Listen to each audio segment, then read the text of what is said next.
వారి జీవితాన్ని సాక్రిఫైస్ చేసుకోవాలండి, సమర్పించుకోవాలి. బలిపీఠం కట్టాలి మనం ఆయనకు. మన జీవితమే ఆయనకు బలిపీఠం అవ్వాలి. అదే నిజమైన క్రైస్తవుడి లక్షణం. అలా లేని నామకార్థ క్రైస్తవులుగా మనం ఉంటున్నాం. ఒకవేళ నేను లేను అనుకుంటున్నావేమో, జాగ్రత్త. అలా మనం ఉంటున్నాం.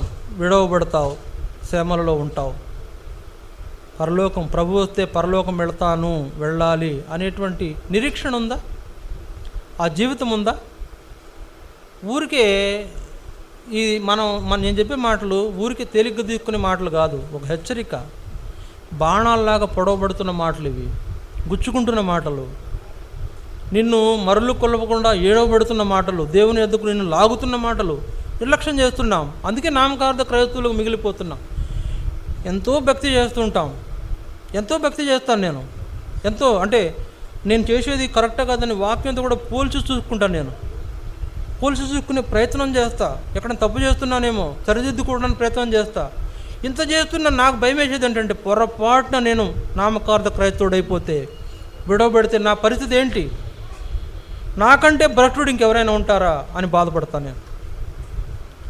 ఎందుకు చెప్తున్నానంటే, మందిరం యొక్క అనుభవం మనకు ఉండాలి. మందిరం అనుభవం ఉండాలి.